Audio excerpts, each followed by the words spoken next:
का आले नाहीत कोण जाणे. वक्रतुंड महाकाय सूर्यकोटी समप्रभ निर्विघ्नं कुरु मे देव सर्वकार्येषु सर्वदा. या कुंदेंदु तुषारहार धवळा या शुभ्रवस्त्रामृता या वीणावरदंड मंडितकरा या श्वेतपद्मासना या ब्रह्माच्युत शंकर प्रभृतिभिर्देवै सदा वंदिता. सा मां पातु सरस्वती भगवती निःशेष जाड्यापा. गुरुर्ब्रह्मा गुरुर्विष्णू गुरुर्देवो महेश्वरः गुरुः साक्षात् परब्रह्म तस्मै श्री गुरवे नमः. ब्रह्मानन्दं परमसुखदं केवलं ज्ञानमूर्तिं द्वन्द्वातीतं गगनसदृशं द्वन्द्वातीतं विसरून गेले मी पहा. विमलमचलं सर्वधी साक्षीभूतं भावातीतं त्रिगुणरहितं सद्गुरुं तं नमामि. तर जे ब्रह्मानंदम परमसुखदम केवलम ज्ञानमूर्तीम जे आहे ना, तसे माझे गुरु प्रमोद वाकनीस त्यांचं नाव. पण त्यांना सगळे राजा म्हणूनच ओळखत होते. त्यांचं नाव लहानपणीपासून राजा असं नाव ठेवलंय. म्हणजे घरात सगळे राजा म्हणून म्हणायचे, म्हणून त्यांना सगळे राजा म्हणूनच ओळखायचे. तर असल्या या गुरूंचं माझ्याबरोबर आलेले अनुभव थोडेसे मी तुमच्याबरोबर शेअर करावं म्हणून हे करतेय. तर फक्त माझेच अनुभव नाही, बऱ्याच लोकांचे अनुभव मला माहीत आहेत, पण जास्त माझेच अनुभव मी सांगू शकते. कारण आपल्याला आलेले अनुभवच आपण पहिले सांगायला पाहिजे. दुसऱ्यांचे अनुभव आपण अनुभवलेले नसतो, बघितलेले नसतो, तर ते सांगितलं तर दुसऱ्यांना पटतं असं मला वाटत नाही. तर त्याच्यापेक्षा आपले अनुभव पहिले हे करायला पाहिजे. आणि म्हणतात ना, तुलसीदासांचं एक दोहा आहे. ते दोहा मला पाठ नाहीये, पण त्या दोहाचा अर्थ मी सांगू शकते की ह्या जगामध्ये, ह्या काय म्हणतात भूमंडलामध्ये जितकं मोठं पृथ्वी आहे तेवढं कागद, आणि जितकं रान आहे त्या रानामध्ये लाकडं जे आहेत त्याची पेन, आणि समुद्राचं पाणीचं शाही करून जरी मी माझ्या गुरूंबद्दल लिहिलं तरी कमीच आहे, असं त्या दोहाचा अर्थ आहे. म्हणजे इतकं काही गुरुबद्दल लिहायसारखं आहे, बोलायसारखं आहे. पण मी कितपत त्याच्यामध्ये खरं ठरू शकते हे मला माहीत नाही. तर मी प्रयत्न करतेय की मला आलेले अनुभव मी हे करायचं, कारण त्यांना मी श्रद्धांजली ह्याप्रमाणेच मी देऊ शकते. कारण त्यांची इतकी मी ऋणी आहे की मी ते ऋण ह्या जन्मात मी कधीच फेडू शकत नाही, इतके त्यांचे ऋण माझ्यावर आहेत. तर कमीत कमी माझ्या मनातले चांगले विचार किंवा माझ्याबरोबर आलेले त्यांचे जे चांगले अनुभव आहेत ते मी तुमच्याबरोबर शेअर केले. तर मला असं वाटतं की त्यांना मी श्रद्धांजली अर्पण केले असं मला वाटतं, म्हणून मी प्रयत्न करतेय. तर सर्वात पहिले त्यांची माझी ओळख कशी झाली इथून मी सुरू करणार आहे. तर त्यांची ओळख अशी झाली की माझं लग्न 1984 मध्ये झालं. तर 1984च्या तेव्हापासून राजा राजा म्हणून प्रत्येकजण घरामध्ये प्रत्येकजण राजा राजा म्हणून बोलायचे. हे राजा कोण आहेत माहीत नाही, पण त्यांची मुलगी 5 वर्षाची होती, ती माझ्या मांडीवर येऊन बसली. म्हणजे वरातीत आपण बसनी येतो ना घरी, तर त्यावेळेस मी माझ्याजवळ ती येऊन बसली होती, छोटीशी 5 वर्षाची मुलगी. तिचं नाव आहे संपदा. तर ती मला म्हणते, हे काकू तू कशाला रडतीये? छान सकाळी लाडू खाल्लीस ना, बुंदीचे लाडू खाल्लीस, नवीन नवीन साड्या नेसलीस, छान छान दागिने घातलीयस, रडायला काय झालं तुला? हे प्रश्न ती मला विचारतीये. म्हणजे 5 वर्षाची मुलगी. तर ही कोणाची मुलगी आहे मला माहित नाही, पण माझ्या मांडीवर येऊन बसली होती आणि माझ्याशी हे संभाषण चालू होतं. असं झाल्यानंतर मग नंतर कळालं की एक गृहस्थ आहेत, आमच्या फॅमिली फ्रेंड आहेत, त्यांचं नाव आहे राजा, आणि ते होमिओपॅथी औषध देतात. ते सुद्धा कशामुळे कळालं म्हणजे लग्न झाल्यानंतर मग थोडं दगदगीमुळे थोडंसं मला बरं नव्हतं, तर त्यावेळेस मला त्यांच्याकडे घेऊन गेले माझे मिस्टर. मला त्या होमिओपॅथीच्या औषधावर विश्वासच नव्हतं. साबुदाण्याची गोळ्या म्हणायची मी त्याला. त्या काय साबुदाण्याच्या गोळ्यामध्ये दम असतो, उगीच नाही ते गोळ्या देतात मला तुम्ही, असं ह्यांच्याशी मी एकदा त्यांच्यासमोर म्हणले तर यांना खूप राग आलं होतं. मग त्याच्यानंतर डॉक्टर म्हणून त्यांची ओळख झाली माझी. डॉक्टर प्रमोद वाकनीस म्हणून त्यांची माझी ओळख झाली आणि त्यांना सगळेजणी राजाच म्हणायचे. तर त्याच्यानंतर 1985 मध्ये मला मुलगा झाला. मुलगा झाल्यानंतर तिसऱ्या दिवशी त्याला युरिन पास झालं नाही, त्याच्यामुळे पोट फुगलं एकदम आणि त्याच्या पोटावरचे सगळे जे नसा असतात ना असे ताठ्ठ झाले आणि खूप रडत होता तो. मग ॲलोपॅथी डॉक्टर चिल्ड्रन स्पेशालिस्टकडे घेऊन गेले. तर काय म्हणजे खरं तर म्हणतात ॲलोपॅथी औषध दिलं की इमिडिएट कमी होऊन जातं असं म्हणतात, पण काहीच कमी झालं नाही. मग रात्रभर तो रडत होता, पोट फुगलेलंच होतं त्याचं, खूप रडत होता. मग दुसऱ्या दिवशी सकाळी माझे मिस्टर जाऊन त्यांना घेऊन आले घरी, घेऊन आणून दाखवले की असं असं झालंय बाळाला म्हणून. मग त्यांनी 3 पुड्या दिले होमिओपॅथीचे. ते म्हणाले हे औषध द्या, कमी होऊन जातं त्याचं, पूर्ण पोट त्याचं साफ होऊन जाईल. पण विश्वास नाही ना मला त्या औषधावर ते. तर मी म्हणले मी देत नाही, ह्या औषधाने कमी झालं नाही तर त्या औषधाने काय कमी होणार आहे. तर ते म्हणाले माझाही मुलगा आहे ना, मला वाटतं ना माझं काहीतरी हे करावं म्हणून, तर देऊन तर बघ ना तू, काम करो न करो काय होऊ लागले. मग जाऊ दे त्यांच्या मनाप्रमाणे देऊत म्हणून म्हणल्यानंतर बरोबर 1-1.5 तासामध्ये त्याला साबुदाण्याची खीर असती ना त्याप्रमाणे त्याला संडास झालं आणि आपोळहून पोट कमी होऊन गेलं, त्याचं पोट पूर्ण उतरलं. त्याचं कारण काय झालं म्हणून विचारलं तर ते म्हणले तो इतका दूध पिलाय की पोट भरून गेलं आणि अजीर्ण झाले, ते काही जीर्ण झालं नाही त्याच्यामुळे त्याचं पोट फुगलंय. मग ते सगळं दूध जे पचलं नाही ते सगळं बाहेर निघालं. मग तेव्हा मग मला थोडं थोडं औषधावर विश्वास व्हायला लागलं की होमिओपॅथी औषध म्हणजे काम करतं असं म्हणून तर 1985 ते 1999 पर्यंत मी त्यांना फक्त डॉक्टर म्हणूनच ओळखत होते. डॉक्टर आणि आमचे फॅमिली फ्रेंड, जास्त संपर्कात नाही, काही नाही. काहीतरी बरं नसलं तर त्यांच्याकडे जायची. म्हणजे जवळजवळ मला असं वाटतं की 14 वर्ष मी वाया घातले. इतके चांगले गुरु माझ्या डोळ्यासमोर राहून त्यांचा मी काहीही उपयोग घेतला नाही. 14 वर्ष नुसतं वाया घातले. मी त्यांना ओळखू शकले नाही, काहीच म्हणजे मला हे नव्हतं. आणि ते दिसायला पण असे काही असं खूप भारदस्त दिसतात. तेज होतं. संध्याताई बघितलेले आहेत, पुण्याचे संध्याताई आले होते, त्यांना माहित आहे ते कसे आहेत ते. तर तसं होतं, पण असं काही म्हणजे त्यांच्या संपर्कातच नव्हते ना, कधी त्यांच्याशी बोलले, असं त्यांच्याजवळ जाऊन बसले, असं कधी प्रसंगच झाला नाही. पण 1999 मध्ये माझी बहीण, माझ्यापेक्षा 5 वर्षांनी लहान माझी बहीण, ती ऑफिसला म्हणून घरातून निघाली जानेवारी 4 तारखेला सकाळी 7:30 वाजता. 9:30 वाजता मला कळालं की ती ऑफिसला गेलीच नाही. कारण ऑफिसहून फोन आलाय तिला, तिच्या सासरी, तिच्या नवऱ्याला, की ती ऑफिसला आली नाही, काही बरं नाही का तिला. ती फॅकल्टी होती कम्प्युटरची, SQL शिकवायची ती. तर तिकडून ह्याच्या इन्स्टिट्यूटमधून तिच्या मिस्टरांना फोन आला की ती ऑफिसला आलीच नाही.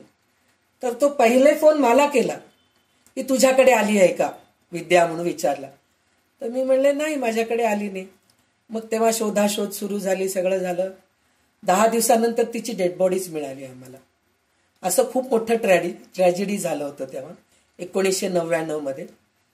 तर त्यावेळेस वाकनीस काकांना जाऊन, माझे मिस्टर जाऊन त्यांना भविष्य पण सांगायला यायचं, कोणाचं वर्तमान सुद्धा म्हणजे काय म्हणतात भूतकाळ सुद्धा ते सांगायचे व्यवस्थित.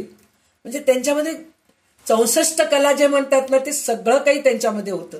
आणि ते जे सांगितलं ते बरोबर व्हायचं आणि ते आम्हाला पटायचं. असं म्हणजे असे कितीतरी उदाहरण आहेत की पुढे काय होणार आहे हे आम्हाला पहिलेच सांगून ठेवायचे. म्हणजे चांगलं वाईट आहे हे सगळ्या गोष्टी आम्हाला कळत होतं त्यांच्या द्वारे.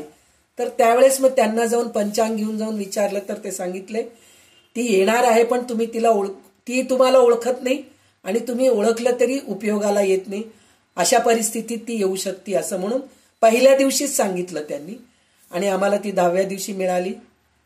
हे झालं. मग त्याच्यानंतर मी डिप्रेशनमध्ये गेले, जवळजवळ 1 वर्ष डिप्रेशनमध्ये गेले. मग त्यावेळेस वाकनीस काकांकडेच औषध सुरू झाला माझा, की डिप्रेशनमधून बाहेर यायला म्हणून होमिओपॅथी औषध घेतलं तर लवकर रिकवर होतात असं प्रत्येकाच्या तोंडाने ऐकले होते. म्हणून मी वाकनीस काकांकडे औषध घ्यायला गेले. मग त्यांनी मला जवळजवळ 2002 पर्यंत औषधं देत गेले, पण मी तेवढं काही रिकवर झाले नाही. म्हणजे जे ह्याच्यामधून डिप्रेशनमधून बाहेर यावं तेवढं काही मी बाहेर आले नाही. खूपच म्हणजे प्रॉब्लेम होत होता, असं झालं. आणि तिचा मुलगा माझ्याकडेच राहायचा, त्याला मी सांभाळत होती. मग त्याला सांभाळणं, माझ्या मुलाला सांभाळणं थोडे अवघड झालं. तर त्यावेळेस त्यांनी मला सांगितलं की दासबोध वाचा तुम्ही, तर तुम्ही या डिप्रेशनमधून बाहेर येतात.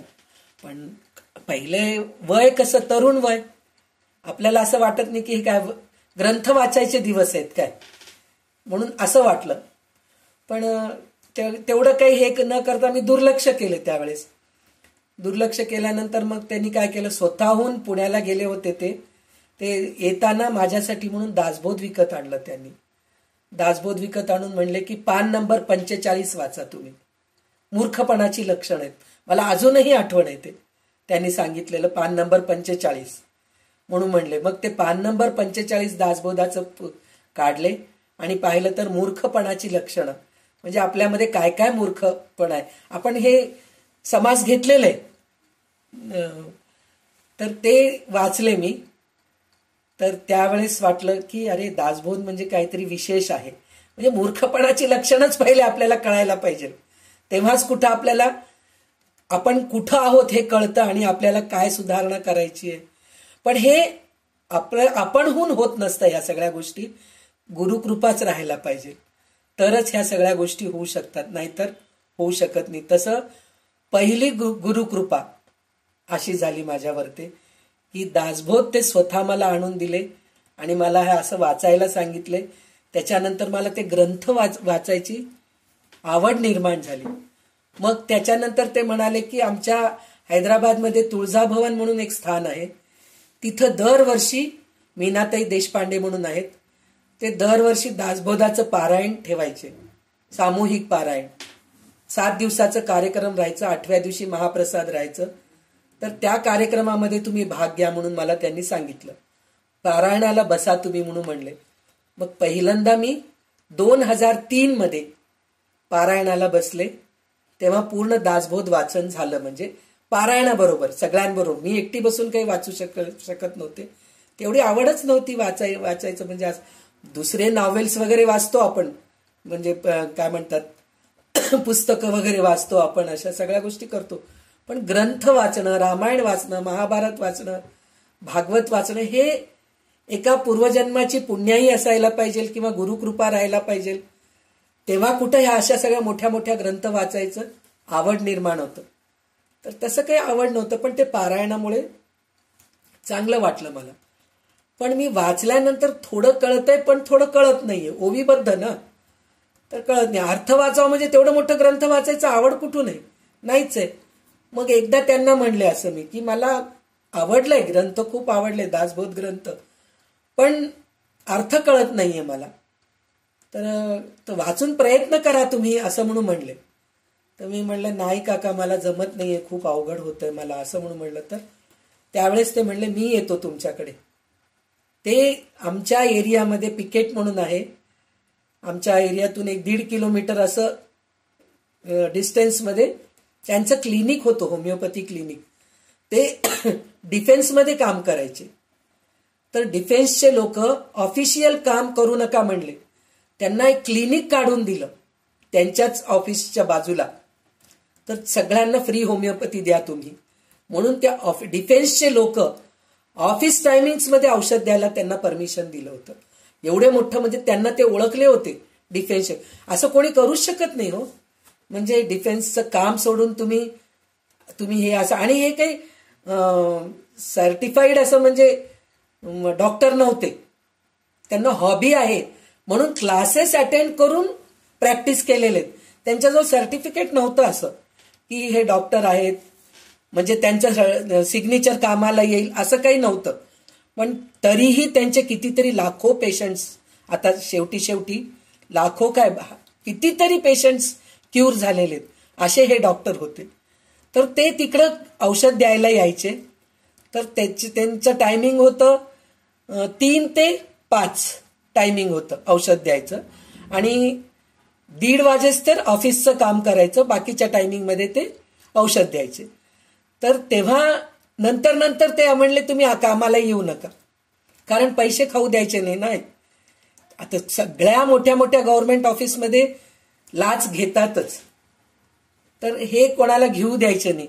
मग तिकडचे लोक ते ठरवले की हा ग्रहस्थ जर इथं राहिला तर आपल्याला मिळायचे पैसे मिळणार नाहीत, त्याच्यापेक्षा हा ऑफिसला न आलेलं बरं, हा आपल्या ह्याच्यामध्ये औषध देण्यामध्ये बिझी राहू दे, याची काही गरज नाही असं त्यांना वाटलं, आणि त्यांना ऑफिसला येऊ नका म्हणून सांगितलं, नुसतं औषध द्या म्हणून सांगितलं. ते माझं नशीब समजायचं.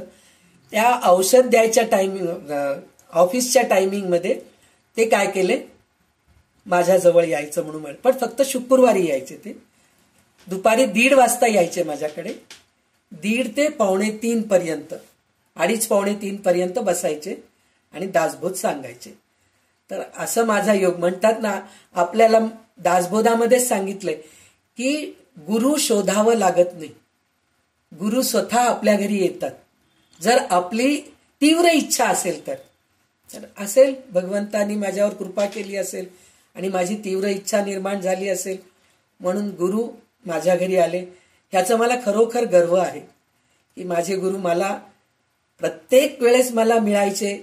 काही अडचण आहे, काही शंका आहे, त्यांच्याकडून मला जे शंकेचं निरसन व्हायचं आणि मला प्रत्यक्ष त्यांच्याशी बोलता यायचं. मला खरंच गर्व आहे.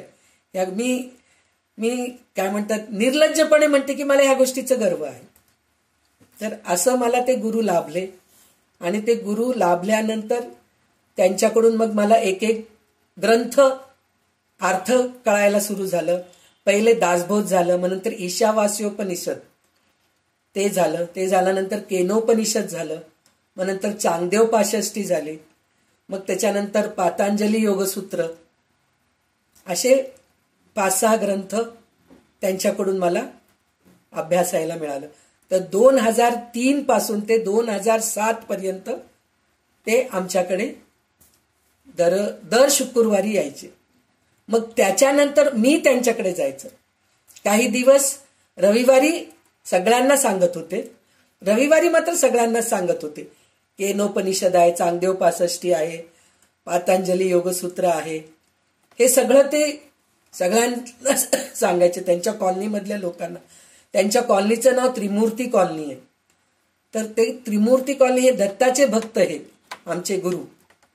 तर त्यांना कुठेतरी एक सिमेंटची मूर्ती खूप छान दिसली, म्हणजे जवळजवळ 4-5 फुटाची असेल, 4 फुटाची होती, 3.5-4 फुटाची सिमेंटची मूर्ती होती. ती त्यांना कुठेतरी असं बनवलेली दिसली, तर ते उचलून आणले ते, आणि त्यांची एक खोली आहे, मेडिटेशनची खोली आहे, त्या खोलीमध्ये ठेवून म्हणले की मला खूप आवडली ही खोली. पण कॉलनीतले लोक सगळेजणी ते बघून म्हणले की हे मूर्ती एवढं मोठं घरात ठेवायचं नसतं, त्याची पूजा व्हायला पाहिजे आणि त्याला देऊळ बांधायला पाहिजे असं म्हणले. तर देऊळ कुठून बांधणार, जागाच नाहीये तिथं. तर ते तिथं एक मग छोटंसं एक 10 बाय 10चं काहीतरी जागा मिळालं त्यांना त्यांच्या घराजवळच. तिथं मूर्तीची स्थापना करून एक छोटीशी मूर्ती, छोटंसं देऊळ बनवलं त्यांनी. फक्त प्रदक्षिणा घालून नमस्कार करून पूजा करायचं, एवढंच तसं झालं. पण 2009 मध्ये त्याच जागेच्या आजूबाजूला नाला आहे, तर ते नाला बुजवणार होते. तर ते नाला बुजवणार म्हणजे ते आता तिथं पाणी कोणी हे करत नाहीये म्हणून ते बुजवणार असं ठरल्यामुळे मग ते गव्हर्नमेंटशी बोलून वगैरे सगळं करून वाकणीस काकाच धडपड करून मग ते जागा घेतले. मग तिथं एक देऊळ बांधलं. मग 2010 मध्ये खूप मोठं देऊळ बांधलं त्यांनी, दत्ताचं देऊळ, आणि त्याच्यामध्ये एक मेडिटेशन हॉल केलं. त्याच्यामध्ये पंचायतन मूर्ती स्थापना केली. एक अक्कलकोट स्वामी महाराज, एक माणिक प्रभू, टेंबे स्वामी, आणि अजून कोण बाबा, अक्कलकोट स्वामी महाराज, माणिक प्रभू टेंबे स्वामी, अजून दोन जण आहेत, श्रीपाद श्री वल्लभ आणि नरसिंह सरस्वती, असे 5 दत्तांच्या अवतारांचे पंचायतन मूर्ती स्थापना केले आणि तिथं ध्यान आणि त्यांनी बांधकाम केल्यानंतर मूर्ती स्थापना झाली, देवळात पूजा झाली, सगळं काही झालं. तर त्यावेळेस त्यांनी प्रत्यक्षात पहिल्यांदा एकच म्हणाले की ह्या देवळामध्ये कोणाच्या नावाने अर्चना होणार नाही. दर गुरुवारी तुम्ही येऊन आम्ही अभिषेक करतो, आम्ही तुम्हाला पैसे देतो, हे सगळं होणार नाही. अशा सगळ्या कार्यक्रम इथं होणार नाही. इथं फक्त ज्ञान मिळवायचंच आहे. इथं फक्त ध्यान मंदिर आहे. ह्याच्यामध्ये अभिषेक वगैरे काही होत नाही. दररोज पूजा होईल, अभिषेक होईल, सगळं होईल. गुरुजी राहतील तिथं, पूजा करतील. पण असं काही होणार नाही की तुम्ही येऊन आम्हाला आमचं कार्य होत आहे, ह्या असं इथं पूजा केल्यामुळे असं झालं, आपण इथं होम करूत, आपण हे अमकं करू डमकं करूत, हे सगळं इथं बाजार मांडायचं नाही असं त्यांनी पहिलेच सांगितलं. आणि ते एका ठिकाणी बसून त्यांचं होमिओपॅथी क्लिनिक त्यांच्या घरी वरच, त्यांच्या वरच्या खोलीमध्ये ते औषध द्यायचे. दररोज जे पेशंट यायचे सगळे मिळून मला वाटतं 8-10 लाख रुपये जमा केले असतील. आमच्यासारखे पावती पुस्तक दिले होते आम्हाला सगळ्यांना, डोनेशन जमा करा म्हणून. तर तसं डोनेशनचे पुस्तक सगळ्यांना दिले होते. पण वाकलीस काका कोणाजवळ गेले नाहीत, कोणाला हात जोडले नाहीत. फक्त तिथं बोर्डवर लिहून ठेवले होते की दत्त मंदिर स्थापना करणार आहोत आम्ही इकडं, कोणाला डोनेशन द्यायचं असेल तर माझ्याजवळ पावती पुस्तक आहे, डोनेशन द्या आणि पावती घेऊन जा, असं ते 3 भाषेमध्ये लिहून ठेवले होते, इंग्लिश, हिंदी आणि तेलुगू. तर त्यांनी एका जागी बसून 12 लाख रुपये डोनेशन जमा केलं त्यांनी. आणि अशा प्रकारे त्यांच्या ह्याच्यानी आणि स्वतः 2 लाख रुपये घातले, त्यांच्या जावईनी 2 लाख रुपये घातले. असं करून चांगलं भव्य दिव्य मंदिर निर्माण केलं त्यांनी. आणि तिथं खरोखरच दररोज त्रिपदी होती संध्याकाळी आणि चांगले चांगले कार्यक्रम होतात. दत्त जयंतीचा कार्यक्रम तर होतोच होतो, पाडव्याच्या दिवशी पंचांग वाचन होतं, दसऱ्याच्या वेळेस सीमोल्लंघनच्या बद्दल बोलतात ते, दिवाळीच्या वेळेस दीपोत्सव करतात, शिवरात्रीच्या वेळेस, म्हणजे असं कार्यक्रम सगळे चांगले होतात. पण असं नाहीये की माझं हे कार्य झालंय, ह्या देवळाला आल्यामुळे माझ्या मुलीचं लग्न झालं, माझ्या मुलाचं नोकरी मिळालं, किंवा माझ्या मुलाला लग्न छान झालं, मला मूल झालं, असं झालं तर मी हे करते ते, हे सगळं तिथं बाजार काही मांडलेलं नाहीये. फक्त तिथं लोक दर्शनाला येतात, प्रदक्षिणा करतात, त्यांची मनोकामना पूर्ण करण्यासाठी तिथं करतात ते. म्हणजे 108 प्रदक्षिणा घालतो म्हणतात, किंवा दर गुरुवारी येऊन तो काहीतरी करतो असं म्हणून म्हणतात. पण त्याच्यासाठी वेगळं पैसे घेणं किंवा वेगळं पूजा करणं असं तिथं. आणि कोणालाही डोनेशन म्हणजे आता मी मोठं समय देतो, मी देवळासाठी देवासाठी म्हणून मी किरीट बनवतो, हे असे काहीही करत नाही. आणि इतर वेळी हुंडी ठेवले, फक्त तुम्हाला हुंडीमध्ये पैसे घालायचं तर घाला, नाहीतर त्याची पण गरज नाही. आणि फक्त गुरुजी सकाळी पहाटे 6 वाजता असं येतात, 7:30 पर्यंत पूजा करून निघून जातात. तिथं गुरुजी सुद्धा राहत नाहीत. म्हणजे गुरुजींना दक्षिणा द्या किंवा त्यांच्याकडून पूजा करून घ्या, असं पण तिथं काहीही होत नाही. असे आमचे गुरुजी ते देऊळ निर्माण केले आणि अजूनही चालू आहे. आणि त्यांच्या एक विशेषता अशी आहे, जेव्हा दत्त जयंतीचा कार्यक्रम होतो, सगळ्यात मोठा कार्यक्रम म्हणजे दत्त जयंतीचा, जवळजवळ 3-4 हजार लोक येऊन प्रसाद घेऊन जातात आणि पालखी सेवायला असतात. असं कार्यक्रमामध्ये तिथं धान्य लोक देतात, म्हणजे अन्नदान करण्यासाठी म्हणून धान्य देतात. तर अन्नदान झालं की लगेच 8 दिवसामध्ये मीटिंग करतात आणि कुठं अनाथ आश्रम किंवा कुठल्या तरी मंदिरामध्ये काहीतरी कार्यक्रम आहे, अशा ठिकाणी उरलेलं अन्न पूर्ण देऊन टाकतात. ते साठवून ठेवत नाहीत, पुढच्या कार्यक्रमाला कामाला येईल असं नाही करत. ते उरले सामान की लगेच दुसऱ्या ट्रस्टला जिथं गरज आहे अशा ठिकाणी दान करून टाकतात. एक तांदूळ त्यांनी काय म्हणतात, आपण जर ठेवलो किडे लागतात, लक्ष कोण देणार आहे त्या गोष्टीसाठी, म्हणून त्याच्यासाठी एक माणूस नेमा. मग त्या माणसाला त्याच्यामध्ये काहीतरी जास्त मिळू लागलं की मग तिथं त्याला ते हाव निर्माण होते, आपल्या घरी थोडं तांदूळ घेऊन जाऊ, असं काहीतरी प्रकार घडतात. म्हणून ते म्हणाले की हे सगळ्या गोष्टी आपण नाही करायचं. तर अशा प्रकारे ते मंदिराचं निर्माण झालेलं आहे. आणि त्याच्यामध्ये हे तर मंदिराच्या बद्दल सांगितले मी, पण आम्हाला दरवर्षी कुठंतरी यात्रेला घेऊन जायचे, कुठल्या तरी दत्तस्थानी. बहुतेक मला वाटतं जवळजवळ दत्तस्थान मी त्यांच्यासोबत बरेच बघितले. पिठापुरम, कुर्वपूर, गिरनार, कर्दळीवन, नरसिंह सरस्वतीचं जन्मस्थान कारंज तिकडं, परत काय म्हणतात आपलं नरसोबाची वाडी, हे सगळं आमचं त्यांच्यासोबतच झालेलं आहे.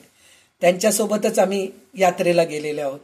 तर त्या यात्रेचे पण काही अनुभव मी तुम्हाला सांगावं म्हणून माझी इच्छा आहे. तर सगळ्यात पहिले कदलीवनचा अनुभव मी सांगेन तुम्हाला. तर कदलीवन इतकं अवघड आहे, तुम्ही गुरुचरित्रामध्ये वाचला असताल. मला वाटतं काही लोक गेलेही असतील कदलीवनाला, यात्री म्हणजे आता हे टुरिस्ट लोक घेऊन महाराष्ट्रामधून घेऊन जातात म्हणे, पण काही की खूप जास्त चार्ज करतात असं मी ऐकले. मला प्रत्यक्षात खरं काय ते मला माहित नाही, पण आम्ही ह्यांच्यासोबतच गेलेले आहोत. तर एकंदरीत 5 वेळा गेलेले आहेत वाकनीस काका कर्दळीवनाला. मी त्यांच्यासोबत 4दा गेले. पहिल्या वेळेस मला अडचण आली म्हणून मी जाऊ शकले नाही, पण पहिल्या वेळेसचा अनुभव असा होता की कोणीच काही बघितले नव्हते. तिथं मोजून 12 जण गेले होते. 12 जणांमध्ये 2 बायका होते, 10 पुरुष होते. त्यात माझे मिस्टर पण होते. माझे मिस्टर आणि माझे मिस्टरांचे मोठे भाऊ हे सुद्धा होते, आणि अलकावहिनींचे मिस्टर अरुण लहानकर हे 3 जण त्यांच्यासोबत होते. तर त्यावेळेस ते कर्दळीवनाचं पहाड बघितलं की सगळे घाबरून गेले. एवढं वर आपण चढू शकतो का? फक्त एकच पहाड बघितले, सगळे घाबरून गेले आणि म्हणाले आता जाऊ शकतो का आपण. तसे 8 पहाड चढायचे होते. तर त्यातलं 3रा आणि 4था पहाड खूप अवघड आहे. पहिला 2रा तेवढा अवघड नाही, 3रा आणि 4था अवघड आहे. नंतर मग 7वा पहाड एक अवघड आहे. नंतर मग बाकीचे तेवढे नाहीयेत. तर तसं चढत आम्ही गेलो होतो. तर त्यावेळेस काहीच माहित नाही. तर तिथं काय म्हणून म्हणलं तर एक गुहा आहे. ते गुहा कसं आहे म्हणून म्हणलं तर सपाट आहे. आपण कर्दळीवनामध्ये 8व्या पहाडावर चढल्यानंतर पूर्ण सपाट आहे. ते नल्लमल्ला फॉरेस्ट आहे. ते श्रीशैलमच्या ह्याच्यामधलं ते नल्लमल्ला फॉरेस्ट आहे. तर त्या फॉरेस्टमध्ये घनदाट झाडे, भरपूर झाडे आहेत. बांबूची झाडे आहेत, बरेच झाडे आहेत. बांबूची झाडांचं चालू लागलं तर एकमेकांना घर्षण होऊन असा आवाज येतो की कर कर कर कर, आणि असं वाटतं की आता आग पेटेल की काय, इतकं म्हणजे घनदाट जंगल येते. तर तसल्या जंगलमधून जायचं असतं. आणि गेल्यानंतर एक सपाट जमीन आपल्याला दिसते. आणि नंतर बघितलं तर आपण जाता जाता डावीकडे बघितलं तर मोठी खाई दिसती. म्हणजे त्याच्यात पडलो तर गेलोच आपण, अशी खाई दिसती. पण त्याच्या बाजूनी असे काहीतरी पाऊल वाटाचं पायऱ्या आहेत, एक 7-8 पायऱ्या आहेत. मग ते पायऱ्या उतरून आत जायचं असतं. आणि जाताना आपल्याला आपल्या डाव्या बाजूला एक पाण्याचं धबधबा नाहीये, पाणी टपकत राहतं. म्हणजे नळाला जेवढं पाणी येतं ना तेवढ्याच प्रेशरमध्ये. आम्ही 4दा गेलो तेवढंच प्रेशर होतं. असं खूप जास्तही झालं नाही, पूर्ण बंदही झालं नव्हतं. तेवढ्या प्रेशरमध्ये तिथं पाणी पडत राहतं. ते पाणी कुठून येतं काहीच माहित नाही. तिथून पाणी पडत राहतं. वर बघितलं तर पाणी येऊ लागलेलं आपल्याला दिसत नाही, जमिनीच्या खालून येतं. मग तिथं एक कोणीतरी हौद बांधून, कारण तिथं अक्कम्मा महादेवी म्हणून हे लिंगायत लोकांची देवी आहे. तर ते भक्त सुद्धा तिथे येत असतात. तर त्यांच्यापैकी कोणीतरी तिथे एक हौद बांधून ठेवलेलं आहे. त्या हौदामध्ये ते पाणी पडत राहतं. आणि आपण हे 8 पहाड चढून गेल्यानंतर त्या पाण्याने तोंड धुवायचं, हात धुवायचं, पाय धुवायचं, आणि ओंजळीभर पाणी पिलो की जे शक्ती गेलेली असती ना आपल्यामधली एनर्जी, पहाड चढून आलेलं, ती पूर्ण शक्ती परत आपल्यामध्ये येते. आणि ते पाणी पिण्यासाठी तिकडले भिल्ल लोक तिकडच येतात पाणी पिण्यासाठी म्हणून. श्वापदे जनावर जे आहेत ना, मोठे मोठे वाघ, सिंह, अस्वल, ते सुद्धा तिकडच येतात पाणी पिण्यासाठी. म्हणून यती लोकांचं तिथं हे करायचं, काय म्हणतात, मेडिटेशन, ध्यान करण्यासाठी म्हणून एक मोठं गुहा आहे ते. तर ते गुहा कसं आहे, म्हणजे एक स्टेज असल्यासारखं आहे. त्याच्यामध्ये आपण गेलो ना, समोर खाई आहे आणि त्याच्या बाजूला म्हणजे त्याच्या ह्याच्या साईडला एक असं मोठं 500 लोक बसू शकतो एवढं प्रांगण आहे तिथं. आणि वर छत आहे, दगडाचं छत बांधलेलं नाहीये, ते गुहाचे तसं आहे. म्हणजे त्या ठिकाणी एक धुनी जळत राहते, लाकूड ठेवून जाळत राहतात तिकडं. त्याचं कारण काय, म्हणजे तिथं जे यती लोक बसलेले असतात, जे ध्यान करत बसलेले असतात, त्यांच्याजवळ जनावर येऊ नये म्हणून तिथं अग्नी जाळत ठेवलेले असतात. तर तसं त्या ठिकाणी आम्हाला आमचे वाकनीस काका आम्हाला तिथं स्वतःच्या हिमतीने घेऊन गेले. आपण एकटे जाऊ शकत नाहीत हो. त्याचा एक अनुभव पण मी तुम्हाला सांगते. सगळ्यात शेवटी आम्ही 2009 मध्ये गेलो होतो. 3 दिवसात गुरुचरित्राचं पारायण तिथं करूया म्हणून गेलो होतो. तर एक मुलगा विजय देशमुख म्हणून होता, तो त्याची परीक्षा आहे म्हणून तो म्हणला, काका मी तुमच्या सोबत येऊ शकत नाही, मी दुसऱ्या दिवशी येतो. तर वाकनीस काका म्हणले, तू येऊच नकोस, परीक्षा सोडून यायचं नाही, तू येऊच नको म्हणत. तो ऐकला नाही, तो निघाला जंगलामध्येच गेला. तो त्याचे कपडे सापडले, त्याला जनावर खाऊन टाकलं, तो सापडलाच नाही. म्हणजे असं ते घनदाट जंगल आहे. तशा ठिकाणी एक संत सत्पुरुषांच्या सोबत गेलं तरच आपल्याला संरक्षण आहे, आपण एकटे जाऊ शकत नाही. आणि त्याच नल्लमल्ला फॉरेस्टमध्येच आमच्या आंध्र प्रदेशचे चीफ मिनिस्टर राजशेखर रेड्डी म्हणून जे होते, त्यांचं विमानचं हे झालं होतं ना, विमान जळून खाली पडले, मोठं ऍक्सिडेंट झालं होतं, ते वारले गणपतीच्या वेळेसच, अनंत चतुर्दशीच्या वेळेस वारले होते ते. तर तेच नल्लमल्ला फॉरेस्टमध्येच हे कर्दळी वन आहे. आणि तिथून जवळजवळ 5-6 किलोमीटरवर ते अक्कलकोट स्वामी महाराजांचं प्रकट स्थान आहे. तिथून जर आपण चालत जाऊ लागलो, म्हणजे हे कदलीवन कडून तिथं जायचंय, नरसिंह आपल्या अक्कलकोट स्वामी महाराजांचं प्रकट स्थानाच्या ठिकाणी जायचंय, तर तिथून सुद्धा आपण जंगलातूनच जायचं असतं, चढत उतरत जायचं असतं. आणि तिथं आपल्याला एक नदी लागते आपल्यासोबत. तर ती नदी कशी असते, काही ठिकाणी दिसते, काही ठिकाणी दिसत नाही, जमिनीमधून निघून जाते, पुन्हा थोड्या वेळानंतर बघितलं तर पुन्हा पाणी दिसतं आपल्याला, अशी ती नदी आहे. आणि त्याच्या बाजूला सगळं हे म्हणले ना, बांबूचे झाडं आहेत मोठे मोठे, त्याचे पानं पडलेले असतात. त्याच्यावरून आपण चालत जाऊ लागलो ना, सळ सळ सळ सळ असा आवाज येत असतं. म्हणजे ते कसं असतं, त्याच्या खाली साप आहे हे कळत नाही आपल्याला, विंचू आहे कळत नाही. आणि लाल मुंग्या तर विचारू नका, इतके असतात की अंगावर चढतच असतात. ते चावू लागलेत असं भीती वाटते, पण आपल्याला काहीही होत नाही.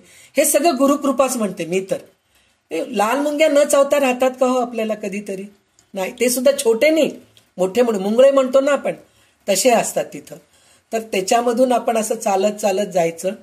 मग 4-5 किलोमीटर गेल्यानंतर आपल्याला अक्कलकोट स्वामी महाराजांचं प्रकट स्थान खाली उतरून जावं लागतं आपल्याला.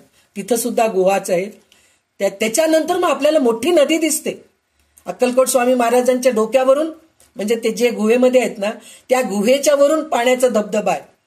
त्या धबधब्याच्या पाण्यामधून आपण त्या गुहेत जायचं असतं. म्हणजे अक्कलकोट स्वामी महाराजांचं जे प्रकट स्थान आहे तिथं जायचं असतं. तर तसं अशा अवघड स्थानी आमची यात्रा झाली. म्हणजे फक्त आमच्या गुरूंच्या कृपेनेच, त्यांच्यामुळेच झालं आम्हाला.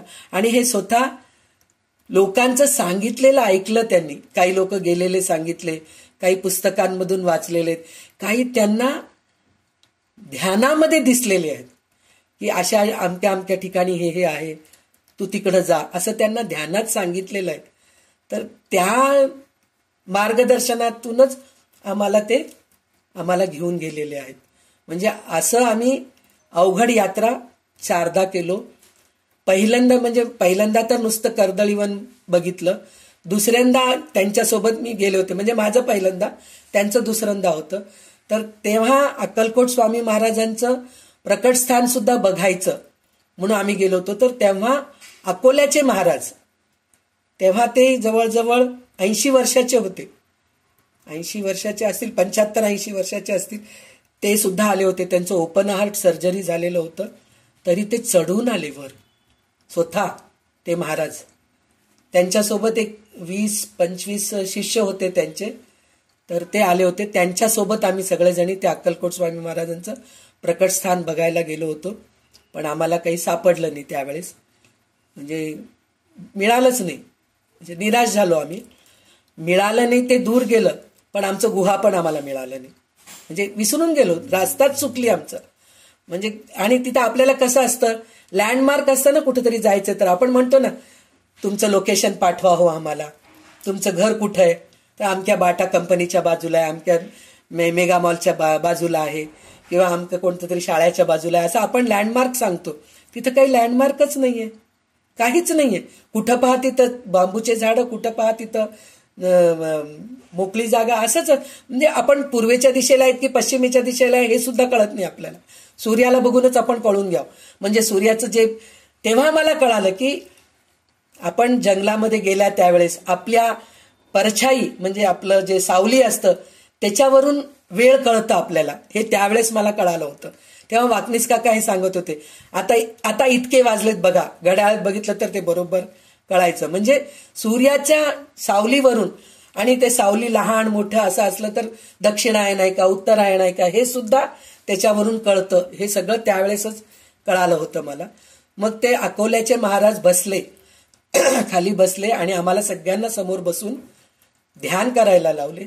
आणि ते स्वतः प्रार्थना केले की अक्कलकोट स्वामी महाराज, तुमच्या मनात काय आहे मला माहीत नाही, पण आम्ही वाट चुकलेले आहोत, आमचं काहीतरी चुकलेलं आहे, तर आम्हाला सुरक्षित आमच्या जागी जाऊन आम्हाला पोचवा, असं ते स्वतः प्रार्थना केले. आणि त्यावेळेस एक कुत्रं आलं आमच्याकडे आणि ते कुत्रं आम्हाला रस्ता दाखवला. मग आमच्या गुहेकडे आम्ही गेलो. मग तिथून मग परत आम्ही घरी वापस आलो. म्हणजे असे त्यांच्याबरोबर गेलेले आमचे अनुभव आहेत. हे झालं कदलीवनाचं. अजून तिथून येता येता एक ठिकाणी असं सुंदर वास येत होता. काय वास येते बाबा म्हणून कोणी तिथं उदबत्ती लावलेले अगरबत्ती लावलेले असं काहीच नव्हतं, पण एक प्रकारचा सुगंध येत होता. काय आहे म्हणून बघायला गेलं तर त्याच्यातून एक जण वेणुगोपाल म्हणून आहेत, ॲडव्होकेट आहेत, त्यांना काहीतरी पाऊल दिसल्यासारखं दिसलं, दगडाचं पाऊल दिसल्यासारखं दिसलं. त्याच्यावर सगळं पान पडलेलं होतं. मग नंतर ते बाजूला सरकवलं, ते पान सगळं सरकवलं तर 2 मोठे मोठे पाऊलं दिसले. मला वाटतं ते अक्कलकोट स्वामी महाराजांचेच असतील. म्हणजे मला वाटायचं काय मी कोणची अशी मोठी हे नाहीये. गुरुजी आमचे वाकनीस काकाच म्हणले की अक्कलकोट स्वामी महाराजांचेच पादुका आहेत म्हणून सांगितले. आणि मग तेव्हा तिथं त्या पावलातून वास येत होता, सुगंध वास येत होता की इथं मी आहे, दर्शन घ्या तुम्ही, असं म्हणून ते संकेत देण्यासाठी म्हणून तिथं सुगंध पसरवलं त्यांनी, अक्कलकोट स्वामी महाराजांनी. मग तिथं मग आम्ही आमच्या सगळं पाण्याचे बॉटल होते ना प्यायचे, मग त्याच्याने स्वच्छ धुवून मग त्याच्यावर थोडे फुलं वगैरे घालून पूजा करून मग सगळेजण आम्ही दर्शन घेऊन मग खाली उतरलो आम्ही. अशा प्रकारे तिथं एक झालं. आणि तिथं हे आम्ही 5दा यात्रा झाली. त्याच्यानंतर वाकनीस काकांना दृष्टांत झालं की तिथे एक अमृत वर्षाव म्हणून एक स्थान आहे, तिथं जायला पाहिजे, मला जायचंय तिथं. तर कोणाला घ्यावं सोबत म्हणून विचार करत होते. तर एक पिंटू म्हणून आहे तिकडं, श्रीपाद आहे त्याचं नाव, तो आणि वेणुगोपाल म्हणून जे म्हणले ना ॲडव्होकेट आहे म्हणून, तर त्याचे बरेच लोक ओळखीचे आहेत. म्हणजे हे टुरिझमचे जे लोक असतात ना त्यांचे ओळखीचे आहेत, तर त्यांचं परमिशन घेऊन जाऊ शकतो म्हणून मग त्याला संपर्कात घेतलं त्यांनी. मग हे 3 मिळून परत गेले तिकडं अमृत वर्षाव बघायसाठी म्हणून गेले. तर योगायोगाने तिथं एक यती सापडले आणि एक भिल्ल सापडला. भिल्ल माणसं असतात ना ते 2 सापडले. मग त्यांनी म्हणले आम्ही तुम्हाला घेऊन जातो तिकडं म्हणून. तिथं गेल्यानंतर त्याच नल्लमल्ला फॉरेस्टमध्ये अमृत वर्षाव म्हणून एक स्थान आहे. तिथं काय म्हणून म्हणलं तर आता आपल्याला आकाशामध्ये ढग दिसतच नाही, नीळ शुभ्र आकाश असतं, ढग नसतातच. पण तिथं जर आपल्याला काहीतरी कोणी यती गेले किंवा तिथं आपल्याला काहीतरी म्हणजे साक्षात्कार व्हायचा असेल तर आपल्यावर ते पाऊस पडतं. ते सुद्धा असं धो पाऊस पडत नाही, एक 10-12 थेंब पडतात पावसाचे. 10-12 थेंब म्हणजे एक 5-6 सेकंद पाऊस पडल्यासारखं होतं. असं काहीतरी तिथं घडतं असं म्हणून म्हणले होते. आणि ते स्थान असं आहे, एक दगड आहे, त्या दगडावर जर आपण थांबलो तर आपल्या वजनाने ते दगड खाईमध्ये पडतं. असं छोटंसंच दगड आहे, त्या दगडावर बसायला यायला पाहिजे. पण त्या दगडावर कोणी बसू शकत नाहीत, हिंमतच करू शकत नाहीत. पण आमचे वाकनीस काका त्याच्यावर बसले आणि ध्यान केले. एक 5 मिनिटं सुद्धा ध्यान झालं नाही की पाऊस पडलं म्हणे. हे अनुभव प्रत्यक्ष ते श्रीपाद आणखीन वेणुगोपालनी ते अनुभव घेतलेले, त्यांच्या अंगावर ते अमृतवर्षाव वाकनीस काकामुळे झालं त्यांचं. तर तसे आमचे वाकनीस काका. आणि त्याच्यानंतरचं अनुभव म्हणून म्हणलं तर कर्दळी वनामध्ये त्याच दिवशी आम्ही ज्या गुहेमध्ये गेलो होतो, मी म्हणले ना 500 लोक बसू शकतो, त्या गुहेमध्ये अजून एक छोटस असं एक रस्ता आहे. म्हणजे एक माणूस झोपून असं असं करत, लहान पोरं पुढे सरकतात पा, त्याप्रमाणे त्याच्यात जाऊ शकतो आपण, असं एक जागा आहे. म्हणून ते त्यांना पण ते दृष्टांतामध्येच कळालंय. कोणी सांगितलं नाही की इथे एक हे आहे, मोठं भोक आहे, त्या ह्याच्यामधून आज जाऊ शकतो आपण, असं कोणाला माहित नाही. दगडाच्या मागे असं, आणि हिम्मत कोण करतं हो तेवढ्या मोठ्या गुहेमध्ये, इथं काय तिथं काय बघायचं, कुठं विंचू निघेल की कुठं साप निघेल की, हीच भीती असते आपल्याला. पण वाकनीस काकांना ते दृष्टांत झालं की तू तिथं जा म्हणून म्हटले. तर ते अमोल म्हणून एक जण आहे, गुरुबंधू आहेत आमचे, ते आणि हे दोघं जणी आज जायचा प्रयत्न केले. तर वाकनीस काका सरपटत पुढे गेले. अमोल सुद्धा पुढे गेला, पण त्याची हिंमत झाली नाही, त्याला श्वास घेता आला नाही म्हणून तो परत वापस आला. पण वाकनीस काका पुढे गेले तर त्यांना 5 फण्यांचं नाग दिसलं, त्याच्यावर मणी दिसली, नागमणी दिसली, आणि तिथं हाडाच्या सापळा असल्यासारखे 5-6 संत ध्यान करत बसले होते. त्या संतांचं दर्शन झालेलं आहे त्यांना. तर ते सगळं बघून ते परत आले. अमोल म्हणला मला श्वास घेता आलं नाही, पण वाकनीस काका तिथं जाऊन 15 मिनिटं ध्यान करून परत वापस आले. त्यांना म्हणजे असे गुरु भेटणं, मी गर्व करू शकत नाही का हो, मला आहे गर्व त्यांच्याबद्दल. इतके चांगले गुरु आता आमच्यामध्ये नाही. हे आधार स्तंभ आमचं गेलं, या गोष्टीचं खरोखरच खूप दुःख होतंय. पण त्याच्यापेक्षा गर्व खूप होतंय की मी तसल्या संतांच्या सहवासामध्ये जवळजवळ 20 वर्ष मी त्यांच्या सहवासामध्ये होते, हे माझं भाग्यच आहे. तर असे अनेक अनुभव आहेत. ते झालं हे तर कर्दळी, अजून मी विसरूनही गेले असेल मी सांगायचे असे कितीतरी अनुभव आहेत. त्याच्यानंतर आम्ही गिरनार पर्वताला गेलो होतो. गिरनार पर्वताला जेव्हा गेलो होतो दत्तस्थानी, तर त्यावेळेस त्यांच्या मांडीखाली एक फोड झालं होतं, एवढं मोठं फोड. तर त्या फोडमुळे त्यांना तापही आला होता. तर त्यांनी आम्हाला वाटलं की रद्द करतील, आता आहे गिरनारचं जे यात्रा आहे ते रद्द करतील असं वाटलं होतं. त्या यात्रेमध्ये आपली उषा देशमुख आली होती, लता गाडे आली होती, आम्ही सगळेच होतो त्यावेळेस.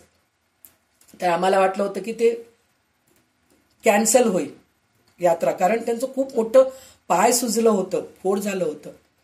पण ते सगळं कमी झालं. मग आम्ही यात्रा करून आल्यानंतर तेव्हा ते सांगितले की आपल्याला तिथं गेल्यानंतर कोणालाही त्रास होऊ नये म्हणून त्यांनी ते स्वतः ते त्रास ह्या प्रकारे त्यांनी सहन केलं होतं, म्हणजे त्या फोडामुळे त्यांनी सहन केलं होतं, असं ते झालं. तर तेव्हा खूप मोठी ती यात्रा झाली.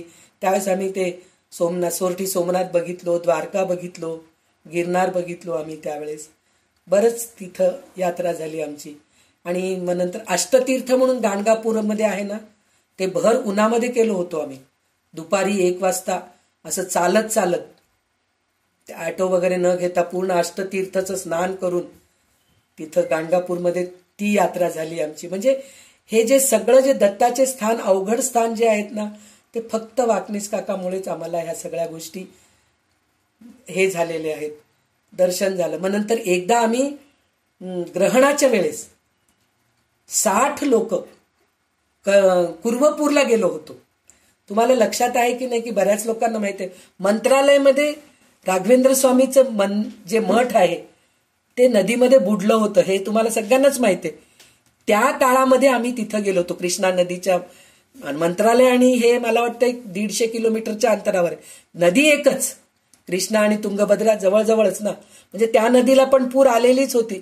पण वाकनीस काका ठरवले होते की ग्रहणामध्ये आपण तिथं जायचं, नदीकाठी पूर्वपूरला जायचं आपण. तर नदी अशी वाहत होती विचारू नका. तशा ह्याच्यातून नावाडी सुद्धा घेऊन जायला तयार नव्हते. पण काय झालं माहित नाही, आम्ही सगळे गेले की घेऊन जातो म्हणले ते लोक सुद्धा. जवळजवळ आमचे 10 चक्रा झाले, इकडून तिकडं तिकडून इकडं असं. आणि शेवटचे चक्कर तर ते बुट्टी जे असतं ना पाण्यात घेऊन जातात, ती बुट्टी वाहूनच जात होती. पण फक्त श्री दिगंबरा दिगंबरा श्रीपाद वल्लभ दिगंबरा या नामघोष करत करत आम्ही ती नदी पार करून शेवटची ही रात्री 10:30-11 वाजता आम्ही पूर्वपूरला सगळेजणी पोचलो.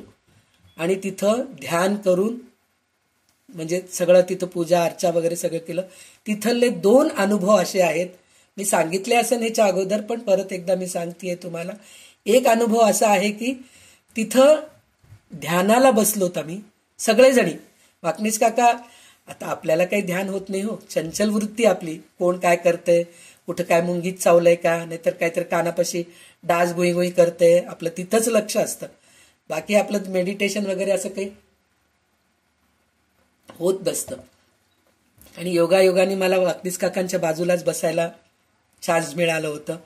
तर म्हणजे देवळामध्येच बसलो आम्ही, बाकीच्या सगळ्यांना बाहेर देवळात. ते योग असतं, म्हणजे प्रत्येक वेळेस असं होतं असं नसतं. त्यावेळेस माझा योग होता त्यांच्या बाजूलाच बसायला मिळालं. ते देवळामध्ये बसले होते, मला पण देवळा म्हणजे गुहामध्ये नाही, त्याच्या समोर जे असतं ना देऊळ, तिथं आम्ही बसलो होतो. तर वाकनीस काका पण बसले होते, मी पण बसले होते. एक 5 मिनिटं काहीतरी डोळे झाकून बसले असेल, ध्यान झालं असेल माझं. ध्यान झालं म्हणता येत नाही, डोळे झाकून शांत बसले होते. नंतर मग डोळे उघडून बघितले, सगळ्यांना बघतेय कोण काय करतायत म्हणून. बाजूला वाकनीस काका बसलेले, तर त्यांच्या पूर्ण चेहऱ्यावर ते माशा बसलेले, पूर्ण ओठावर सुद्धा, डोळ्यावर, नाकावर पूर्ण इतके माशा. पण त्यांना भानच नाहीये माशा बसलेले म्हणून. मला कसं तरी होते, शी किती घाण माशा बसलेत तोंडावर, म्हणून मी वारं घालून असं त्यांना हे करतीये. पण त्यांना काही माहित नाही, म्हणजे असे ते ध्यानस्थ बसलेले आहेत. म्हणजे आपण म्हणतो ना, जे पूर्वीचे काळाचे तपस्वी होते त्यांच्या अंगावर वारुळ निर्माण व्हायचं होतं, होत होतं असं म्हणून, तसं वाकनीस काकांना ध्यान लागलेलं आहे. हे मी माझ्या प्रत्यक्ष डोळ्यांनी बघितलेलं आहे. आणि आम्ही जे कर्दळीवनाला गेलो म्हणून म्हणले होते ना, अक्कलकोट स्वामी महाराजांचं प्रकट स्थान बघायसाठी म्हणून गेलो होतो, ते जाताना रस्त्यामध्ये आम्ही जवळजवळ 15 फुटाचे वारुळ बघितलेले. आणि वाकनीस काका सांगितलेत की ह्या वारुळामध्ये संत बसलेले आहेत, प्रत्यक्षात तिथं संत आहेत. आम्ही नाही बघू शकत, आणि आपण ते काही फोडून बघायचंही नसतं. जसं च्यवन ऋषीच्या बद्दल आपण गोष्ट ऐकलो देवी भागवत मध्ये, आपल्या भागवतामध्ये सुद्धा आपण ऐकलो ना च्यवन ऋषी बद्दल, की ते वारुळा होते 2 डोळेचं हे होत होते. तर तिथं येऊन सुकन्या डोळ्याला हे करती, तर ते डोळे फुटतात त्यांचे. तर ती कथा आपण ऐकलेली आहे. तसं त्या वारुळामध्ये तिथं संत आहेत म्हणून वाकनीस काका आम्हाला सांगितलेत की ह्या वारुळामध्ये संत आहेत. पण आम्ही ते बघाय, कारण ते वारुळ निघून गेलं नाही. त्याचं कारण काय, पाऊस, आम्ही जेव्हा निघालो होतो ना तेव्हा गाऱ्याचं पाऊस पडलं, एक गारा एवढं मोठं. मग आम्ही ते पुन्हा गुहेमध्ये परत गेलो. मग ते पाऊस थांबल्यानंतर मग एवढं पाऊस पडल्यानंतर ते वारुळ फुटायचं होतं ना गाराच्या ह्याच्याने, पण नाही, त्यात संत बसलेले होते, त्यांच्यासाठी म्हणून ते वारुळ होतं. म्हणजे असे आम्ही ते वारुळ बघितलेलं. आणि प्रत्यक्ष वाकनीस काकांना तसं ध्यान करताना मी माझ्या डोळ्यांनी बघितलेली आहे. तर ते एक अनुभव. आणि दुसरा अनुभव त्याच पूर्वपूरमध्ये पहाटे 5 वाजता मी उठले होते. अमोल म्हणून म्हणले ना आता मी, तो उठला होता. आणि अजून एक कुलकर्णी सर म्हणून आहेत, वाकनीस काकाच्याच वयाचे आहेत ते पण, ते आणि वाकनीस काका, आम्ही असे 4 जण उठलो होतो. आणि वाळूमध्ये बसलो, आम्ही नदीच्या काठी बसलो होतो. काहीतरी वाकनीस का, आणि प्रत्येक वेळेस प्रत्येक गुरुबंधू काय आम्हाला त्यांच्याकडून मिळेल ह्याच आशेने त्यांच्यासोबत राहतो आम्ही सतत. तर त्याच आशेने आम्ही पण तिथं बसलेले होतो. काहीतरी बोलणं चालू होतं, तेव्हा एक भिकारी आला. भिकारी येऊन भीक मागितला. भीक मागितल्यानंतर आमच्याजवळ तर पर्स नव्हतं. सकाळी पहाटे एवढं काय आम्ही पर्स बीस घेऊन बसतो म्हणून. आणि पुरुषांना असतं, पॅन्ट घातलेले असतात, काही असतं. आता असतं नसतं ते हे सोडा, पण वाकनीस काकांकडे होते, बाकी कोणाजवळ पैसे नव्हते. तर वाकनीस काका त्या भिकाऱ्याला पैसे घातले आणि परत आमच्याशी बोलायला सुरू केलं. एक 5 ते 10 मिनिटानंतर परत तो भिकारी आला. भिकारी येऊन परत वाकनीस काकांच्या पाया पडतोय तो. तर वाकनीस काकांना तेलुगू येत नाही, बोलायला येत नाही, समजणं पण आता थोडे समजायला लागलं होतं, पण आधी येत नव्हतं त्यांना तेलुगू असं. तर तो माणूस तेलुगूमध्ये असं म्हणत होता, स्वामी तुमच्या हाताला माझा हात लागला आणि माझा हात बरा झाला, असं तो म्हणत होता. तर वाकनीस काका असं झिडकारून दिले, हे जा जा, आत्ता तुला पैसे दिलो ना, परत कशाला आलास, जा जा म्हणून त्याला असं हाकलून दिलं त्यांनी. तर मला ते तेलुगू कळालं आणि ते अमोलला कळालं, आम्हाला दोघांना तेलुगू कळालं. तर मग मी सांगितले, काका तो तुम्हाला भीक मागायला आला नाही, तो असं असं म्हणतोय, त्याचे हात असे होते, म्हणजे असे पूर्ण वाकडे झालेले होते, आखडून गेलेले होते, कितीतरी वर्षापासून म्हणे, त्याला बरोबर जेवता येत नव्हतं म्हणे, अशा तो परिस्थितीत होता तो. तर त्याचे हात पूर्ण असं वाकडे झालेले, पण वाकनीस काकांचा हात लागला आणि त्याचा हात बरं झालं, असं चमत्कार घडला त्यावेळेस. आणि आम्ही ते प्रत्यक्षात बघितलेले. तो पैसे विचारताना सुद्धा असं असं करूनच विचारत होता, हात वाकडं करूनच विचारत होता. पण नंतर जेव्हा तो आला त्याचे हात बरे झालेले दिसले आम्हाला. तर तो तसं म्हणला, तुमच्याकडून मी पैसे घेतलो, मला पैसे नको, मला तुम्ही माझ्या डोक्यावर हात ठेवा, माझं अजून चांगलं होऊ द्या, असं म्हणून तो पाया पडून गेला. आणि त्यावेळेस आम्ही वाकनीस काकांना हे असं सांगितलं की असं असं तो म्हणतोय म्हणून सांगितलं त्यांना. तर त्यावेळेस वाकनीस काका म्हणले, हे सगळं माझ्याकडून झालं नाही, ती दत्तकृपा झाली, हे होऊन गेलं, संपलं. त्याच ठिकाणी जर मी राहिले असलं तर माझा हात लागलं म्हणून त्या माणसाचं बरं झालं, हे अहंकार मला नक्कीच आला असता. पण वाकनीस काका तसे नव्हते. ते म्हणाले दत्तकृपा झाली आहे आणि दत्तकृपा झाली आहे म्हणून तो माणूस ठीक झालाय आणि दत्तस्थानी आहे, हो मी कोण आहे करणारा, दत्त केले, हे सगळं काही नसतं म्हणून म्हणले. तर आम्ही म्हणलो, काका तुम्ही निमित्त आहे, मी निमित्त पण नाहीये, तर मला तसं वाटतंय दत्ताचीच कृपा झाली आहे त्याच्यावर. म्हणजे असं त्यांचं वागणूक होतं. एक एक गोष्ट त्यांच्याबद्दल मी सांगू लागले ना, मी वर्णनच करू शकत नाही. आता 1.5 तास होऊन गेले असते, म्हणजे 1 तास तर होऊन गेलाय, नक्कीच होऊन गेलाय. मी एवढं काहीच सांगितलं नाही त्यांच्याबद्दल. असे कितीतरी त्यांच्याबद्दल सांगायसारखे आहेत की मला आता आठवण पण येत नाहीये. म्हणजे मला लिहायचं त्याच्यासाठीच हे सगळं लिहायचंय. हे माझ्या अनुभवाने मी बघितलेली गोष्ट. आणि गिरनार चढताना माझी तब्येत थोडी खराब झाली होती.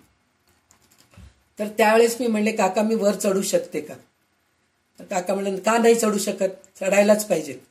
काका वस्ती होत नाहीये, मला त्रास झाला तर, बीपी काहीतरी झालं तर, काही होत नाही, चढा तुम्ही म्हणून मला त्यांनी म्हणले. पण मी त्यांना एक विनंती केली, काका मी चढते पण मला तुम्ही दिसायला पाहिजे, तुम्ही माझ्या सोबत राहायला पाहिजे. तर त्यांनी म्हणले बरं सोबत राहतो म्हणले. खरं तर त्यांच्या स्पीडनी जर गेले ना 2 तासात चढून 2 तासात उतरून जातील, एवढं त्यांचं स्पीड आहे. पण बिचारे माझ्यासाठी म्हणून हळूहळू हळूहळू करत वर गेलो आम्ही. दर्शन झालं, जेवण झालं, प्रसाद घेतलं, सगळं केलं. उतरताना काय झालं, फक्त 500 पायऱ्या होते. 500 पायऱ्या असताना, बरं मी एकटीच म्हणले नाही हे गोष्ट, माझ्यासोबत माझी मैत्रीण आहे अनिता म्हणून, लता काकूची सून आहे ती, लता गाडेची सून आहे अनिता गाडे म्हणून, आपल्या क्लासमध्ये येते ती, मध्ये मध्ये गाणे वगैरे म्हणते ती, शाळेत टीचर आहे ती होती. आणि अमोल म्हणले ना आतापर्यंत तो होता, आणि पिंटू म्हणून होता तो होता. आम्ही 4 जण काकांच्या सोबतच होतो. तर आम्ही सगळे चढलो, उतरलो. उतरताना फक्त 500 पायऱ्या आणि वाकनीस काका पूर्ण उतरून निघून गेले. आम्हाला दिसलेच नाही, कुठं गेले ते काय आम्हाला दिसलेच नाही. आम्हाला चौघांनाही उलट्या आणि शक्तीच नाही पायामध्ये उतरायचं. त्याच्यासाठी आम्हाला तिथून पालखी करावी लागली. 500 पायऱ्यांसाठी आम्हाला पालखी करावी. म्हणजे वाकनीस काका दिसत होते म्हणून आम्ही चढू शकलो तेवढं, नाहीतर आमच्यामध्ये ती कॅपॅसिटी नाही आहे, आम्ही चढायची कॅपॅसिटी आमच्यामध्ये नाही आहे. असे आमचे वाकनीस काका. मी सांगायला लागले ना, एक अनुभव असे नाही आहेत की हे असं क्षुल्लक आहे असं नाहीये. एक एक त्यांच्याबद्दल बोलावं तितकं कमी आहे. अजून एक अनुभव असा आहे की एक माझी मैत्रीण आहे सुरेखा कुलकर्णी, गुरु भगिनीच आहे ती, पण सुरेखा कुलकर्णी म्हणून आहे. तिची आई 80 वर्षाची ह्याला गेली होती वारीला, पंढरपूरच्या वारीला गेली होती. तर पूर्ण मंदिरापर्यंत आली आहे ती. आता दर्शन होणार आहे, अजून एक थोडं पाऊल, एक काय कितीतरी चक्रा घातलं तर पाऊल दर्शन होईल अशा ठिकाणी ती पोचली आहे. आणि तिला ताप चढला, एकदम 104 ताप चढला. औषध घ्यायसारखं नाहीये, काहीच घ्यायसारखं नाहीये अशा परिस्थितीमध्ये. आणि तिथे त्या गाभाऱ्यामध्ये मंदिरामध्ये डॉक्टर पण म्हणजे बाहेर असतील, आता असतील बरेच क्लिनिक उघडून ठेवले असतील, डॉक्टर सेवेसाठी बसले असतील. पण ही गोष्ट जवळजवळ 20-25 वर्षाखालची गोष्ट आहे. ही गोष्ट 20-25 नाही, 12-15 वर्षाखालची गोष्ट आहे. त्यावेळेस होते का नाही नव्हते काही मला माहित नाही, पण त्यांचा अनुभव त्यांनी सांगितलेला असा आहे की त्यांना औषध घ्यायचं थांबायची शक्ती पण नव्हती म्हणे. तर त्यावेळेस त्यांना एकदम वाकनीस काका आठवण आले. आणि वाकनीस काका आठवण आले आणि ते म्हणले, जर वाकनीस काका इथं जवळ असले असते तर मला औषध दिले असते आणि मी पटकन बरी झाली असते, असं म्हणून ते विचार करायला लागलेत म्हणे. पण ताप अंगामध्ये भरपूर आहे म्हणे, शक्तीच नाही असं.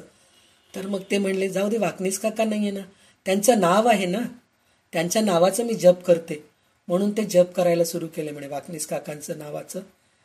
तर त्यांचा ताप कमी झाला आणि ते सशक्त झाले आणि पूर्ण दर्शन घेऊन बाहेर आले. असा हा एक अनुभव आहे. असं मी सांगायला लागले ना, एक अनुभव, दुखण्याचे माझे अनुभव सांगितलं ना, आजचा दिवस पुरत नाही. माझ्या दुखण्यामध्ये म्हणजे त्यांनी जसं डॉक्टर ICU मध्ये ऑब्झर्वेशन मध्ये कसं ठेवतात ना, तसं त्यांच्या ऑब्झर्वेशन मध्ये मला ठेवून बरं केलेले. 3दा प्रत्यक्ष माझ्या बाजूला बसून औषधं देऊन 1-1 तास माझ्या बाजूला बसून त्यांनी माझं संरक्षण करून मला त्या दुखण्यातून माझ्या वायुगोळ्याचा प्रॉब्लेम खूप मोठा असतो, मला खूप त्रास होतो, वायुगोळ्याचा त्रास होतो. त्यावेळेस काहीच करू शकत नाही, कारण हे वायुगोळाच्या एक्सरे मध्ये येत नाही किंवा स्कॅनिंग काढलं तर दिसत नाही, काहीच दिसत नाही. आणि डॉक्टर लोक ह्याला गॅस म्हणून मोकळे होऊन जातात. खरं तर वायुगोळा म्हणजे गॅसच आहे, पण ते ज्याला होतं ते त्यालाच माहिती आहे. वायुगोळाचा त्रास कोणाला आहे ते त्यांनाच माहीत असतं. आणि मला ते काही लोकांना पायाच्या पोटऱ्यामध्ये असतात, काही लोकांना पोटात असतं, काही लोकांना कुठेही असतं. काय मला माझ्या बरगड्यामध्ये आहे ते, म्हणजे ते येऊन मला माझ्या हार्टलाच मारत राहतं, म्हणजे हार्ट अटॅक आल्यासारखंच होतं. तर ते मध्ये मध्ये मला आठवण करून देतं, संध्या मी आहे म्हणून असं आठवण करून देत राहतं. त्यावेळेस खूप त्रास होतो मला. वाकनीस काकाच मला त्याच्यातून वर आणलेले आहेत. तर एकदा दत्त जयंतीचा कार्यक्रम चालू होता, त्यावेळेस मला त्याचा त्रास झाला. तर त्यांच्या क्लिनिकमध्ये जवळजवळ 1 तास बसून घेतले मला त्यांनी आणि मला औषध दिले. आणि म्हणले, माझ्या मिस्टरांना म्हणले की तू आज तिला घरी घेऊन जाऊ नको, माझ्या ऑब्झर्वेशनमध्येच राहू दे तिला, तू पण राहा वाटल्यास तर, पण तिला मात्र घेऊन जाऊ नको. मग त्यांच्याकडे सुनंदावहिनी माझी खूप सेवा केली त्यावेळेस. तर सुनंदावहिनींच्या सहवास, त्यांच्याकडे पाहुणे, दत्त जयंतीचा कार्यक्रम असल्यामुळे पाहुणे भरपूर, त्याच्यामध्ये सुद्धा त्यांनी मला खोली देऊन मला ऑब्झर्वेशनमध्ये ठेवून रात्री पहाटे 4 वाजेस तर तासाला औषध देऊन माझं दुखणं बरं केलेले आहेत काका मला. ते एकदा केले. अजून एकदा वायुगोळाचा त्रास, माझ्या मामे भावाचं लग्न होतं त्यावेळेस पण एकदा झाला होता. तेव्हा सुद्धा माझ्या घरी येऊन ते जवळजवळ 1-1.5 तास बसून मला औषध देऊन बरं करून मला म्हणले, लग्नाला मला जायचंय काका, मी पेटी भरून ठेवली आहे, जा म्हणले, पण निघायच्या अगोदर, बस निघायच्या अगोदर एकदा मला फोन करा म्हणून सांगितलं त्यांनी. मग निघायच्या अगोदर त्यांना फोन केलं तर ते म्हणले, फ्रिक्वेन्सी कशी आहे तुमची वायुगोळाची, म्हणजे जे हालचाल होतीये ते कसं आहे. तर मग ते टायमिंग्स त्यांना सांगितले, असं 5 मिनिटातून एकदा येते काय असं चालू आहे म्हणून म्हणलं. तर ते म्हणले नाही जायचं म्हणले, कारण बसमध्ये तुम्ही जाऊ लागलात त्याच्याने अजून त्याची फ्रिक्वेन्सी वाढून त्रास तुम्हाला तर होणारच होणार, पण तुमच्यामुळे बाकीच्या सगळ्यांना त्रास होईल, लग्नामध्ये विघ्न येईल काहीतरी, तर त्याच्यापेक्षा तुम्ही नाही गेलं तर बरं, असं म्हणून त्यावेळेस त्याच्यातून मला वर आणलेले. आणि एकदा माझी आई सिरियस होती खूप, तर वाकनीस काका भेटायला म्हणून आले. तर आमचा कार्यक्रम होता, आम्ही गावाला जाणार होतो. तर सगळं म्हणजे आमची सहल निघाली होती, बुधवारी निघणार होतो आम्ही. तर सगळं तयारी करायची आहे, सगळं करायचं. तर वाकनीस काकांना विचारले की असं असं बुधवारी आम्ही सहलीला जाणार आहोत, तर काय म्हणतात. तर सगळ्यांना जाऊ द्या, तुम्ही जाऊ नका म्हणून सांगितलं. तर का काका काही सिरियस आहे का, म्हणजे हो सिरियसच आहे, कोणत्याही वेळेस काहीही होऊ शकतं, तुम्ही जायचं नाही म्हणून सांगितलं. आणि ते रविवारी भेटायला आले, संध्याकाळी 7-8 वाजेस तर आमच्या घरी होते आणि ते निघून गेले. दुसऱ्या दिवशी सकाळी 9 वाजता माझ्या आईचं देवाज्ञा झाली माझ्या आईला. म्हणजे एवढं त्यांना कळत होतं. रेखाताई फोन म्यूट करा. तर असे अनुभव आहेत. आणि आता परवा करोनाच्या पिरियडमध्ये तर मी तुम्हाला बऱ्याच वेळा सांगितले असेल, माझ्या मिस्टरांना त्यांचंच औषध, आम्ही सगळे आत्ता अजूनही त्यांच्या औषधाचे बॉटल माझ्याकडे आहेत, माझ्या ड्रॉअरमध्ये आहेत समोर. म्हणजे त्यांचं प्रसाद म्हणून मी घेते. म्हणजे वाकनीस काकांच्या हाताने मिळालेलं औषध म्हणजे ते आम्हाला प्रसादच वाटतं. म्हणजे असं डॉक्टर म्हणून तर खूपच केलेत आम्हाला, प्रश्नच नाही. मी एकटीच नाही आहे डॉक्टर म्हणून त्यांचं जे हे केलेलं. त्याच्यामध्ये 2 मोठे अनुभव म्हणजे माझी नणंद, 3 नंबरची नणंद, तिला ब्रेस्ट कॅन्सर झालं होतं. तर ते गाठ होती. तर ते गाठचं डॉक्टरांना दाखवल्यानंतर डॉक्टर म्हणाले की ह्याचं बायोप्सी करायचंय, तुम्ही या चेकअपला या म्हणून म्हणले. त्यावेळेस काही आम्ही कोणाचं सेकंड ओपिनियन वगैरे काही घ्यायचं म्हणून विचार केलो नाही, सरळ डॉक्टरकडे गेलो आणि बायोप्सी करून आलो. मग नंतर वाकनीस काकांना सांगितलं की असं असं बायोप्सी केलं, कॅन्सर डिटेक्ट झालं म्हणून त्यांना सांगितलं. असं सांगितलं तर त्यावेळेस ते म्हणाले की तिथं जर सुई टोचलं नसतं तर काही झालं नसतं, पण सुई टोचलंय ना तर मग ते प्रॉब्लेम होणार आहे थोडंसं. पण मी तुम्हाला इतकं गॅरंटी देतो की हे कॅन्सर मी अरेस्ट करतो, दुसऱ्या कुठल्याही शरीराच्या अवयवाला हे करणार नाही, डॅमेज करणार नाही, तिथंच राहील ते. आणि ह्यांचं कॅन्सरमुळे मृत्यू होणार नाही, हे त्यांनी गॅरंटी दिलं. तर त्यावेळेस ते 5 ते 6 वर्ष माझी नणंद त्यांच्या औषधाने कुठंही पसरलं नाही. पण त्या कॅन्सरमध्ये ते जिथं ते होल केलं ना बायोप्सी करण्यासाठी म्हणून, तिथून किडे बाहेर यायला लागले. ह्या स्टेजला आलं होतं. आम्ही प्रत्यक्ष त्या किड्यांना बघितलो, कॅन्सरच्या किड्यांना. म्हणजे त्या ब्रेस्टमधून ते किडे बाहेर यायचे, इतकं डेंजरस होतं. आणि ते मारलं तर मरत नव्हते, जाळलं तर जळत नव्हते. अशा म्हणजे ऍसिडमध्ये घालतो ना आपण, तर ऍसिडमध्ये काही घातलं तरी मरून जातात ना, पण त्या किड्या ऍसिडमध्ये घातलं तरी मरत नव्हते. म्हणजे असे ते कॅन्सरचे किडे, एक किडा गव्हाच्या दाण्या एवढा मोठा होता. पण ते अरेस्ट तेवढंच, एकही पार्ट डॅमेज झालं नाही. नाहीतर कॅन्सर पसरायला किती 3 महिन्यामध्ये माणूस मरून जातो कॅन्सर पसरून. पण माझी नणंद 5 ते 6 वर्ष होती, ते एक अनुभव. आणि 4थ्या नंबरच्या नंदेला थ्रोट कॅन्सर झाला होता, फूड पाईपला. थ्रोट कॅन्सर नाही, म्हणजे थ्रोट कॅन्सर म्हणजे बोलायला येत नाही, पण माझ्या नंदेला थ्रोटलाच झालं होतं, म्हणजे फूड पाईपला झालं होतं, पॅरालिटिक झाल्यासारखं झालं. आणि तिथं हे सगळं लता गाडेला माहित आहे, कारण लता म्हणजे मला असं वाटतं की मी सांगितलेलं सगळं अतिशयोक्ती करून सांगतेय असं नाहीये. हे प्रत्यक्ष आपल्या क्लासमध्ये असणारे लोकच प्रत्यक्ष डोळ्यांनी बघितलेले आहेत. उषा देशमुख आहे, भावना आहे, उषा जोशी आहे, लतिका गाडे आहे, हे लोक सगळे प्रत्यक्षात बघितलेले आहेत, हे सगळे अनुभव सगळे बघितलेले आहेत. तर त्या नंदेला सुद्धा त्यांनी औषध दिलेलं आहे. माझ्या सासऱ्यांना, माझ्या सासूला, सगळ्यांना त्यांनी औषध दिलेले. आणि आजपर्यंत आमच्या नातेवाईकांमध्ये जवळजवळ 90% लोक आम्ही फक्त वाकनीस काकांच्याच औषधावर जगतो. अलोपॅथी मेडिसिन आम्हाला माहीत नाही. काही लोकांना विश्वास नाहीये, ते लोक घेत नाहीत. तर विश्वास नाही तर नाहीये त्याच्यात. आणि ते कधी कोणाला म्हणले नाही की माझ्या औषधाने तुम्ही बरं होतात, भगवंताची कृपा आहे म्हणून बरं होत आहात तुम्ही, असंच म्हणतात. माझ्या औषधाने बरं. आणि कुठंही त्यांचं ऍडव्हर्टाइजमेंट नाहीये. आणि तुम्ही गुगल सर्च केलात तर त्यांचे रिव्ह्यूज तुम्हाला दिसतील. डॉक्टर प्रमोद वाकनीस म्हणून, जस्ट डायलमध्ये त्यांचा नंबर आहे, प्रमोद वाकनीस म्हणून. म्हणजे कोणाला होमिओपॅथीचं औषध जस्ट डायलमध्ये कोणाला हे करावं लागत नाही, नंबर द्यावं लागत नाही की माझं तुम्ही ऍडव्हर्टाइजमेंट करा म्हणून द्यायचं नसतं. ते लोकांच्या रिव्ह्यूनीच ते हे करतात. गुगल पण तसंच असतं, तिथं काय आपलं नाव नोंदवायची गरज राहत नाही. जिथं प्रसिद्धी असते तिथं ते गुगल कॅच करतं. ते तसं वाकनीस काकांचं नाव गुगलमध्ये आहे की doctor Pramod Waknis, homeopathy medicine देणारे डॉक्टर म्हणून त्यांचं हे आहे, नाव आहे. तर त्यांच्याकडून औषधं घेऊन बरे झालेले लोकांचे कितीतरी लोकांचे रिव्ह्यूज आहेत. तर मी असं म्हणतेय की मी कोणत्याही गोष्टीत अतिशयोक्ती करत नाहीये किंवा नसलेलं घडून सांगितले असं नाहीये. हे सगळं प्रत्यक्षात घडलेले गोष्टी आहेत.